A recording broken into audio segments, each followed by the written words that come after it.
If you're paying into a pension, whether it's through your workplace or one that you've set up yourself, you probably assume that you're on track for a semi-decent retirement. But unfortunately, recent research actually tells us that only 1 in 4 UK workers right now are currently on track for what is classed as a moderate retirement lifestyle. In today's video, I'm going to break down the average UK pension savings for 2026 based on your age. I'll show you what kind of retirement that could actually provide. And most importantly, I'm going to give you some practical things that you can do now to improve your own pot in the future so that you can actually build a retirement you actually want. So where do you currently stand? Well, in front of me here, I have some figures from the Office for National Statistics, which for me is the most accurate report to show what retirement savings actually look like across the UK. This is the most up-to-date report I could find, and it was published on the 24th of January 2025, and I believe that they do these every 2 years or so, so I will follow up with an update video in 2027. But moving on, taking a look at this report, if you're around 20 years old, the average pension pot is only going to be a couple of £1,000s. This is completely normal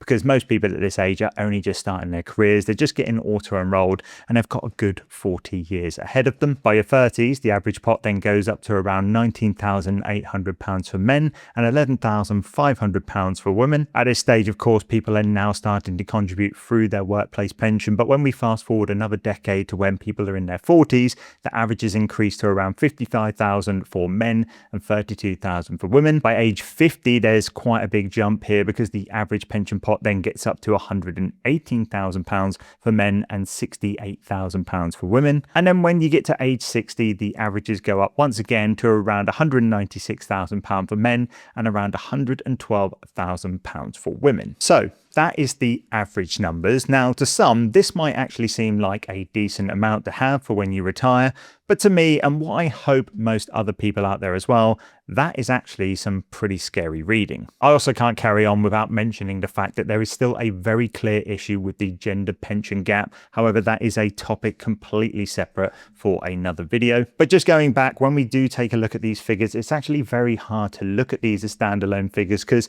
they are pretty meaningless because we all have different lifestyles, requirements, and dependents. And the point of this pot is to actually help you with those when that time comes. This isn't bonus money that you can just spend on whatever you like. So when it does come to showing and working out whether these average figures are actually sustainable, let's actually use another set of figures which shows how much the average person in the UK actually needs to live on depending on their requirements. For this one, I'm going to be using a report from Retirement Living Standards, who basically every year conduct a study on how much the average person in the UK would need to live a minimum, moderate and comfortable lifestyle. And basically for a minimum lifestyle, this is basic covered, no car, one UK-based holiday. A one-person household needs around £13,900 a year. A two-person household needs £22,500 a year.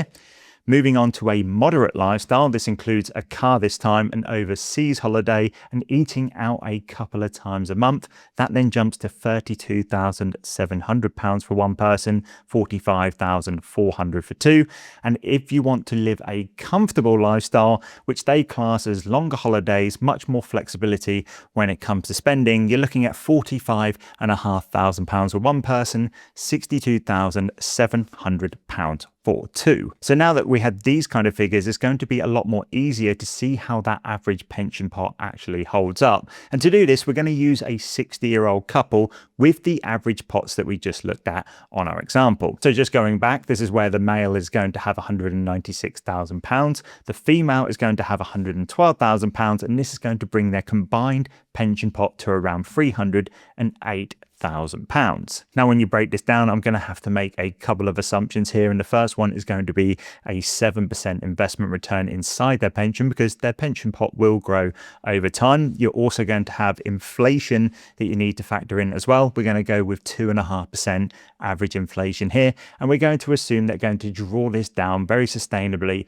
from the age of 60 to around 90 years old. And if we make all of those assumptions, this pot alone is just going to give them somewhere around £19,000 a year between them. Now, you already know this is going to be bad, but when we do go back to the Retirement Living Standard report, this doesn't even make the minimum standard for a two-person household. However, there is one thing that we haven't factored in here, of course, and that is the state pension, which currently everyone that meets the state pension age is entitled to, and this is currently £12,548 a year. And once added in using today's rate, their sustainable income rises to around £35,000 a year. Now, when you add both of these together, of course, this is going to be better, but that would still put them just over £10,000 short of the £45,500 needed for a moderate lifestyle as a couple, and nowhere near the comfortable lifestyle. So even when you look at this with 2 full state pensions and the average retirement pots for their age,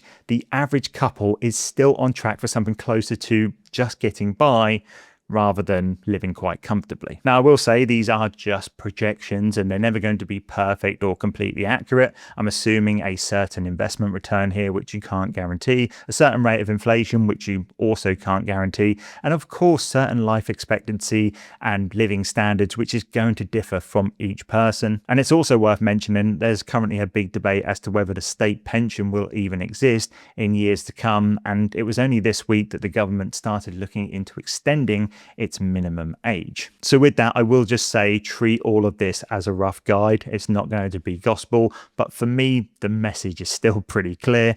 If your pension is trending around the average amount for your age, it's likely going to land you with a lifestyle way below the quality that you actually deserve. So knowing all of this, what can we actually do about it? Well, first up, the real good news is that if you are watching this and you're in your 20s, your 30s, or even your 40s, you've still got real good time to change this outcome. And there's some really good actionable things that you can do from today that will significantly change your outcomes in the future. The first of those is just simply logging into your pension and just checking where it's actually invested, the fund type it's in, and the fees you're paying. Now, if you do have a workplace pension, you won't have much control over which provider you're going to be using and the fees that you're going to be paying, because this unfortunately is going to be chosen by your employer. But the one thing that you will usually have some say over is the default fund that you automatically get placed into. Now, the problem with the default fund is that you are put into them without any kind of choice or say, and they're often a higher fee, and they're going to be investing usually in a way that doesn't actually match your risk tolerance. For example, if you're in your early 20s, having your pension sat in mostly cash and bonds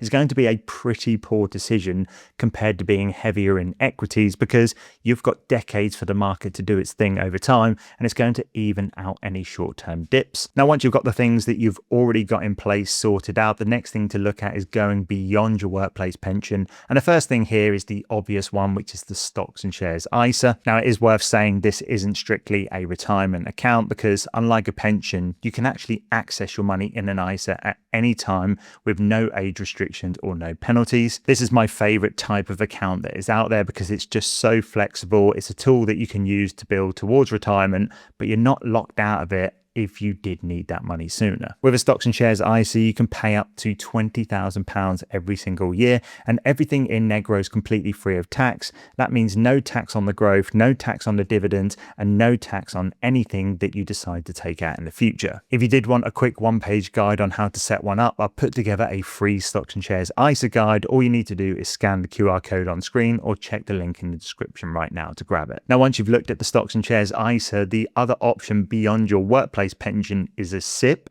This is a self-invested personal pension, and this works differently to an ISA in one key way.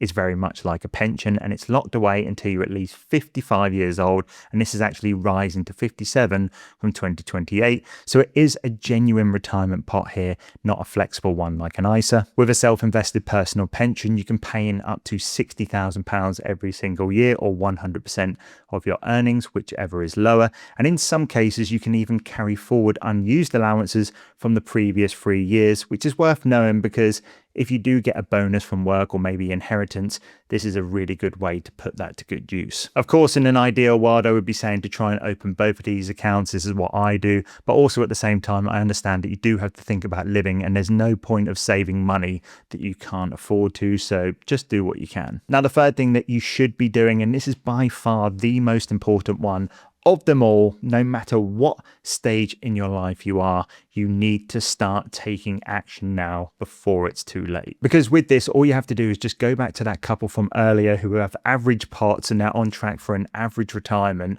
including the state pension. And let's say they do look at their retirement pot at 55 and they decide that money is not enough and they want to get closer to that comfortable retirement. there's going to be a lot of pressure on that couple to save a lot of money in a very short space of time. And for most of us, that's just not going to be achievable, and it's just going to be too little too late. However, if you do picture the same couple with the average retirement making that decision at 35 instead of 55, with 20 extra years or so to work with instead of 5, the monthly amount needed drops dramatically, and we're talking about hundreds of pounds here a month, not thousands, to end up in a similar position. So for me, if you were to take one thing from this video, let it be this: you do not need to fix your entire retirement today. You just need to start. Check your fund, use your match, open that ISA or the SIP, and if you haven't already, let time do what it does best.